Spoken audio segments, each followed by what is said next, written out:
Hello everyone, welcome. आज के हम पार्ट 2 लेक्चर में आप सबका स्वागत करते हैं। क्लासिफिकेशन ऑफ अकाउंट है हमारा टॉपिक है। Fundamentals of double entry system of book keeping. तो हमने फर्स्ट पार्ट में डिस्कस किया कि double entry system of book keeping क्या है, उसकी डेफिनेशन क्या है, उसकी मीनिंग क्या है, और double entry system of book keeping कौन से दो सिस्टम में रिकॉर्ड किया जाता है, उसको ट्रांजेक्शन हम कैसे रिकॉर्ड करते हैं। जैसे हमने इंडियन सिस्टम देखा, इंग्लिश सिस्टम देखा। इंग्लिश सिस्टम में दो सिस्टम होते हैं, सिंगल एंट्री सिस्टम और डबल एंट्री सिस्टम। तो डबल एंट्री सिस्टम के ही क्रम को हम आगे बढ़ा रहे हैं। Double entry system of book keeping में क्या होता है, आगे चल करके book keeping, double entry system of book keeping में क्लासिफिकेशन ऑफ अकाउंट आता है। तो यहां से हम शुरू कर रहे हैं अकाउंट। तो इसकी मीनिंग क्या है, अकाउंट की मीनिंग क्या है। अकाउंट किससे रिलेटेड होता है? जनरली कोई भी अकाउंट एक व्यक्ति से रिलेटेड हो सकता है, किसी असेट से रिलेटेड हो सकता है, असेट मतलब संपत्ति, प्रॉपर्टी से रिलेटेड हो सकता है, बिजनेस की अपनी लायबिलिटी होती है, जिम्मेदारियां होती हैं, उससे रिलेटेड हो सकता है। एक अकाउंट बिजनेस के एक्सपेंसेस से रिलेटेड हो सकता है और बिजनेस के इनकम से रिलेटेड हो सकता है। ओवरऑल बिजनेस में कौन सी एक्टिविटीज होती हैं? बिजनेस में बिजनेस की असेट होती है, बिजनेस की जिम्मेदारियां होती हैं, बिजनेस की एक्सपेंसेस होती है, बिजनेस की इनकम होती है। तो इनसे संबंधित जो अकाउंट बनेंगे उसी को हम अकाउंट कहते हैं। तो एग्जैक्टली इनसे संबंधित ही अकाउंट बनता है। जैसे देखिए, मैं मीनिंग पर आ जाता हूं, बहुत सिंपल है। N account is a summarized record. Summarised record मतलब संक्षिप्त में किया गया रिकॉर्ड होता है ऑफ ट्रांजेक्शंस। किसका? ट्रांजेक्शन का। ट्रांजेक्शन मतलब बिजनेस में किया गया डीलिंग्स का, बिजनेस डीलिंग्स। ट्रांजेक्शन मतलब यहां पे क्या होगा? business dealings. Whatever the business dealings takes between two persons, buyer and sellers, they are related to particular person. Way business dealings या business के transactions किससे रिलेटेड होते हैं? किसी एक विशेष व्यक्ति से रिलेटेड हो सकता है, असेट से रिलेटेड हो सकता है। जो भी अकाउंट के अंदर ट्रांजेक्शंस रिकॉर्ड किए जाएंगे वो एक व्यक्ति से रिलेटेड होगा। भाई मैं किसी व्यक्ति से व्यवहार, बिजनेस किससे व्यवहार करता है? किसी व्यक्ति से करता है ना। बिजनेस असेट से व्यवहार करता है, असेट से परचेस हो सकती है। बिजनेस के अंदर उसकी लायबिलिटीज हो सकती है, जिम्मेदारियां हो सकती है बिजनेस की हैं, उससे संबंधित अकाउंट होगा। या particular head of expense, expense मतलब खर्च, किसी एक खर्च से संबंधित अकाउंट हो सकता है। और income recorded at one place, या तो इनकम से संबंधित अकाउंट होगा जो कि किसी एक प्लेस पर रिकॉर्ड होगा। कौन से प्लेस पर? जर्नल में, जर्नल बुक के बारे में हमने देखा था, जर्नल बुक और सब्सिडरी बुक में रिकॉर्ड होगा, तो उसे हम कहते हैं अकाउंट। अगर हम इसकी डेफिनेशन देखें तो डेफिनेशन भी यही कहती है। According to G R. Batliboi, G R. Batliboi की डेफिनेशन क्या कहती है? Simple, an account is a summarized record of transactions. जितने भी अकाउंट्स हैं उनका संक्षिप्त रिकॉर्ड है। संक्षेप में किया गया रिकॉर्ड है, कहां पर? किसका? ट्रांजेक्शंस का। तो account is a summarized record of transactions. Business में किए गए व्यवहारों का संक्षिप्त में किया गया क्या है? रिकॉर्ड है। अफेक्टिंग वन पर्सन, वो बिजनेस का जो ट्रांजेक्शंस है वो किसको प्रभावित करेगा? किसी एक व्यक्ति को प्रभावित करेगा। अफेक्टिंग मतलब प्रभावित करना। वन काइंड ऑफ प्रॉपर्टी, या किसी एक प्रकार की संपत्ति को प्रभावित करेगा। और one class of gain, gain मतलब फायदा, प्रॉफिट, जो हमने यहां देखा, इनकम जिसे हमने कहा। और लॉस। तो अकाउंट किससे संबंधित हो सकता है? किसी एक व्यक्ति से संबंधित हो सकता है, किसी एक प्रॉपर्टी से संबंधित हो सकता है, या गेन या लॉस से संबंधित हो सकता है। ऐसा जी.आर. बॉटली बॉय की डेफिनेशन कहती है अकाउंट की। ठीक है, ये तो हुआ अकाउंट। इसके बाद हम आते हैं क्लासिफिकेशन ऑफ अकाउंट। अगर अकाउंट को क्लासिफाई किया जाए तो there are two types of account, personal account and impersonal account. Personal account किसे कहते हैं? The account which are related with particular kind of person is called as personal account. And impersonal account, impersonal accounts are those account which are not related to person. किसी एक व्यक्ति से संबंधित नहीं होगा। यानी कि हम व्यक्ति की बात जब आती है तो हम एक व्यक्ति को क्या कह सकते हैं? किसी भी एक नेचुरल पर्सन को, ह्यूमन बीइंग लाइक अस, हम जो एक पर्सन से रिलेटेड अकाउंट नहीं होगा उसे हम क्या कहेंगे, इम्पर्सनल अकाउंट। और पर्सनल अकाउंट किसे कहेंगे, जो किसी एक व्यक्ति से रिलेटेड अकाउंट होगा। सिंपल लेना एकदम है। अब ध्यान दीजिए, लेकिन पर्सनल अकाउंट को भी 3 कैटेगरी में डिवाइड किया गया। Natural person account, natural personal account, artificial personal account and representative personal account. बड़ा ही इंटरेस्टिंग है। इस चार्ट को आपको, इस फ्लो चार्ट को आपको बहुत अच्छी तरह से बना के लेना है। ये चार्ट अच्छी तरह समझ जाएंगे आप तो आपको अकाउंट के बारे में जनरल आइडिया मिल जाएगा। इसके बाद हम अकाउंट के रूल्स और आगे के डिटेल्स में डिस्कशन करेंगे। लेकिन पर्सनल अकाउंट 3 कैटेगरी में डिवाइड किया गया। पहला कैटेगरी क्या है, natural person account, personal account. तो नेचुरल पर्सनल अकाउंट क्या होता है, natural personal account is related with human beings और लिविंग थिंग्स। किसी भी एक व्यक्ति विशेष से संबंधित अकाउंट को क्या कहते हैं, नेचुरल पर्सनल अकाउंट कहते हैं। जैसे देखिए, किसी भी एक व्यक्ति का अकाउंट, जैसे मैंने कहा गीता से अकाउंट, तो गीता क्या है, एक ह्यूमन बीइंग है। काजल से अकाउंट, सलमान से अकाउंट, ऐसे किसी भी व्यक्ति के नाम के अकाउंट को हम क्या बोलेंगे, नेचुरल पर्सनल अकाउंट है। वो पर्सनल अकाउंट है, यहां पे कैटेगराइज किया गया है। आपको रियली में ये भी पर्सनल अकाउंट है, ये सब पर्सनल अकाउंट, यहां तक मैं कह रहा हूं तीनों, ये 2, ये पूरा 3, ये तीनों पर्सनल अकाउंट है। लेकिन यहां पर पर्सनल अकाउंट की 3 कैटेगरी को समझना बहुत जरूरी है। पहला मैंने नेचुरल पर्सनल अकाउंट बताया, दूसरा आर्टिफिशियल पर्सनल अकाउंट। ये आर्टिफिशियल पर्सनल अकाउंट क्या होता है, artificial personal account are those account which are related to person but created by law. The account which are created by law is called as artificial personal account. अब जैसे मान लिया जाए, मैं कहता हूं, जैसे एग्जांपल के तौर पे लीजिए, जैसे बैंक ऑफ इंडिया है। तो बैंक ऑफ इंडिया पर्सन है लेकिन लिविंग बीइंग नहीं है, किसी व्यक्ति का। बैंक ऑफ इंडिया एक नाम है, लेकिन bank of India created by law है, स्टेब्लिश्ड बाय लॉ है। अच्छा बताइए, क्या कोई भी जाके बैंक ऑफ इंडिया ऐसा खोल लेगा क्या, या अपने नाम का बैंक खोल लेगा क्या, नहीं ना, लॉ की मंजूरी लेनी पड़ेगी। तो जो अकाउंट आर्टिफिशियल पर्सनल होता है उसे हम मतलब जो लॉ से क्रिएटेड किया गया हो, लॉ के द्वारा मंजूरी मिलने पर स्टार्ट किया गया हो, स्टेब्लिश किया गया हो, उसे आर्टिफिशियल पर्सनल अकाउंट कहते हैं। जैसे bank of India account, Mumbai municipal corporation account, Banaras Hindu university account, Delhi sports club account, Radhika general store account. किसी भी, जैसे किसी भी दुकान का नाम है, किसी भी हॉस्पिटल का नाम है, किसी भी एजुकेशनल इंस्टीट्यूशन का नाम है, किसी भी कंपनी का नाम है, इसके अंदर कंपनी का नाम नहीं शामिल किया है, किसी भी कंपनी का नाम है। ये इस तरह के बहुत सारे अकाउंट जो नाम पे रखे जाते हैं, जैसे किसी बिल्डिंग का नाम रखा गया है ना, घनश्याम कोऑपरेटिव सोसाइटी अकाउंट, तो क्या है वो, आर्टिफिशियल पर्सनल अकाउंट है।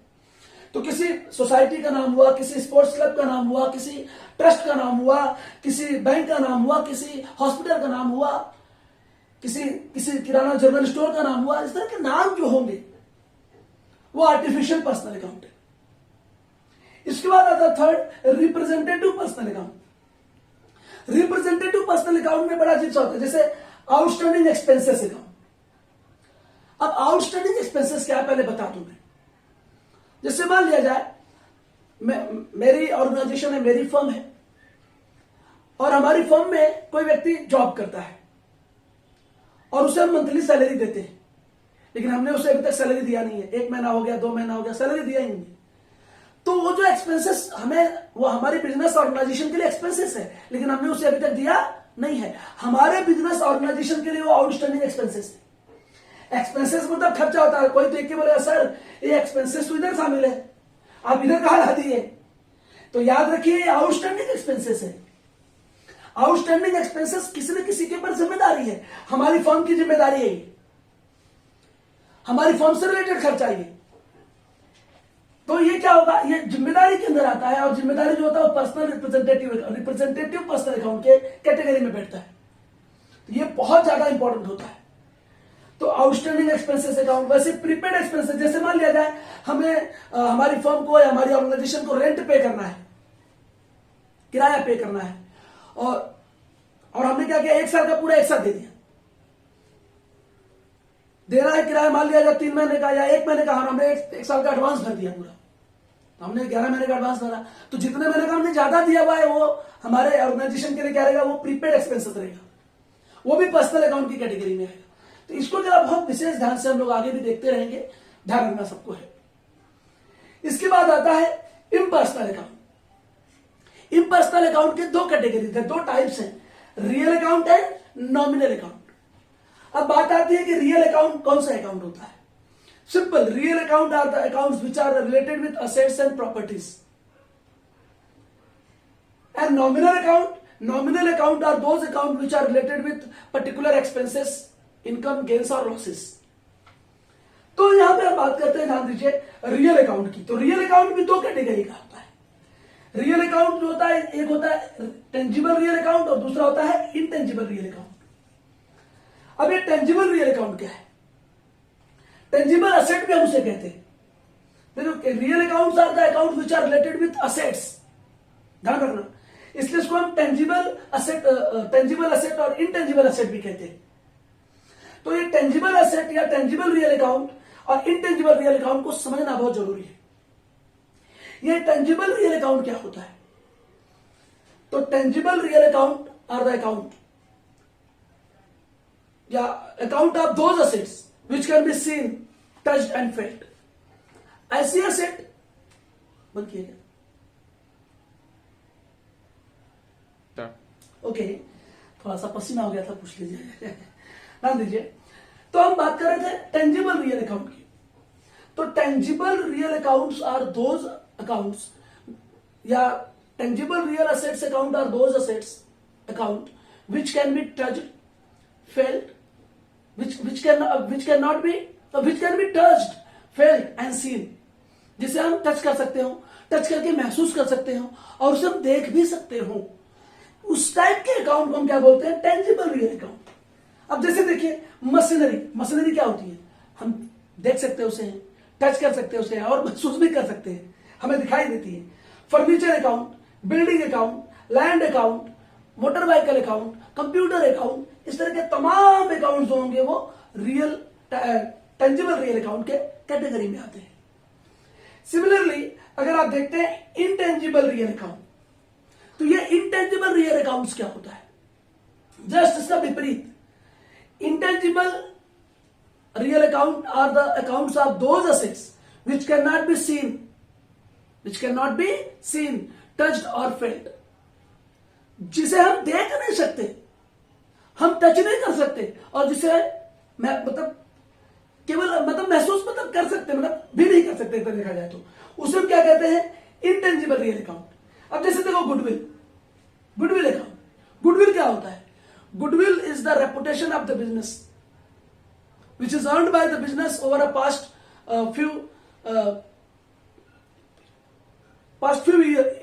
few years। बिजनेस क्या करता है? अपने बिजनेस की रेपुटेशन कुछ वर्षों में कमाता है। उस रेपुटेशन को हम क्या कहते हैं? गुडविल कहते हैं। तो गुडविल की भी अपनी मनी वैल्यू होती है। Money value which is earned by the business over a past few years is called as goodwill of the business. तो जो गुडविल है, वो गुडविल हमें दिखाई देता है क्या? हम उसे महसूस करते हैं क्या? या उसे हम छू के महसूस कर सकते हैं क्या? नहीं, बस वो एक मनी वैल्यू है जो क्रिएट हो जाती है। किसी की ब्रांड वैल्यू है, वो उसकी गुडविल है। तो ध्यान दीजिए, ऐसे पैटेंट अकाउंट, पैटेंट होता है बहुत सारे, जैसे आप सुनते होंगे कोई प्रोडक्ट है उसका पैटेंट करा लिया गया, तो पैटेंट भी हमें दिखाई देता है क्या? हम उसे टच कर सकते हैं क्या? उसे हम देख सकते हैं क्या? नहीं, लेकिन वो भी आपका क्या है? एक प्रकार का असेट है। कॉपीराइट, बहुत सारी चीजें होती है, देखो ध्यान से, जैसे कॉपीराइट लिखा रहता है, जैसे कॉपीराइट का साइन ऐसा रहता है, देखो आप बुक पे भी कॉपीराइट रहता है, ऐसा है। किसी ऑथर ने कोई बुक लिख दी, कोई प्रोड्यूसर किसी ने फिल्म बनाया, किसी ने गाना बनाया, वो सब कॉपीराइट हो जाता है। तो कॉपीराइट भी एक प्रकार की इनटेंजिबल असेट है जो हमें दिखाई नहीं देती है, बट वो असेट है जिसे हम देख नहीं सकते, छू नहीं सकते, छूकर महसूस नहीं कर सकते, लेकिन फिर भी वो एक काइंड ऑफ असेट होती है। उसे हम कहते हैं इनटेंजिबल रियल असेट। तो ये बहुत इंपॉर्टेंट है, इसे दिमाग में रखना है। इसके बाद हम आते हैं नॉमिनल अकाउंट पर। तो बहुत सिंपल है, nominal accounts are the accounts of expenses और लॉसेस, इनकम्स और गेन्स या इनकम्स एंड गेन्स। तो ये तो नॉमिनल अकाउंट की बहुत सिंपल मीनिंग होती है। लेकिन नॉमिनल अकाउंट भी दो कैटेगरी में डिवाइड किया गया है, एक्सपेंसेस एंड लॉसेस का अकाउंट। जैसे स्टेशनरी अकाउंट, तो बिजनेस में स्टेशनरी परचेस की जाएगी, खर्चा होगा बिजनेस का, तो एक्सपेंसेस है वो। परचेसेस अकाउंट, कोई भी अगर हम बिजनेस में कोई भी गुड्स परचेस करते हैं तो वो एक्सपेंसेस ही होता है बिजनेस का। एडवर्टीजमेंट अकाउंट, बिजनेस का प्रोडक्ट का एडवर्टीजमेंट कर रहे हैं या बिजनेस का एडवर्टीजमेंट कर रहे हैं तो वो खर्चा आएगा, खर्चे का अकाउंट नॉमिनल अकाउंट है। डिस्काउंट अलाउड अकाउंट, इस तरह के तमाम जो खर्चे हैं या नुकसान है। अब लॉसेस में क्या आता है, जैसे बैड डेब्ट्स अकाउंट, मैं कहूंगा कैसे बैड डेब्ट्स अकाउंट, तो ऐसे बहुत सारे अकाउंट्स आएंगे जो किसको हम कहेंगे एक्सपेंसेस और लॉसेस के कैटेगरी में रखेंगे। बिजनेस का नुकसान है, बिजनेस ने डिस्काउंट दिया, बिजनेस का वो भी एक्सपेंसेस है या लॉस है। एडवर्टीजमेंट बिजनेस का एक्सपेंसेस है। परचेसेस, बिजनेस कोई चीज परचेस करेगा तो एक्सपेंसेस है। स्टेशनरी परचेस करेगा, इस तरह के तमाम खर्चों को हम नॉमिनल अकाउंट की कैटेगरी में रखते हैं। इसके बाद इनकम भी नॉमिनल अकाउंट की कैटेगरी में आता है। जैसे सेल करेंगे, बिजनेस से सेल करेंगे तो बिजनेस का इनकम होगा। रेंट रिसीव्ड, बिजनेस को रेंट मिला तो बिजनेस की इनकम होगी। डिस्काउंट रिसीव्ड तो बिजनेस का गेन होगा। इस तरह से बैड डेब्ट्स रिकवर्ड अकाउंट भी गेन होगा। ऐसे बहुत सारी चीजें, ऐसे बहुत सारे नाम हम आगे डिस्कस करने वाले हैं। तो आज हमने डिस्कस किया एग्जैक्टली क्लासिफिकेशन ऑफ अकाउंट में पर्सनल अकाउंट और इम्पर्सनल अकाउंट। आपको ये पूरा चार्ट एक बार दिमाग में बनाकर समझ कर रखना होगा। अगर आप ये समझ जाएंगे तो आगे हम इसमें और डिस्कशन करेंगे ताकि और डीप में आपको इसको सीखने को मिले। जब हम इसके रूल्स के बारे में, इसके प्रिंसिपल्स के बारे में, इसके डेबिट एंड क्रेडिट रूल्स को डिस्कस करेंगे तो आपको और ज्यादा ये सिस्टम से क्लियर हो जाएगा। बट पहले आपको ये पूरा चार्ट आपको याद रखना है कि कौन सा अकाउंट है, किस कैटेगरी में फिट बैठता है। तब तक आप सीखते रहें, आप सब खुश रहें, समझते रहें, पढ़ते रहें। धन्यवाद।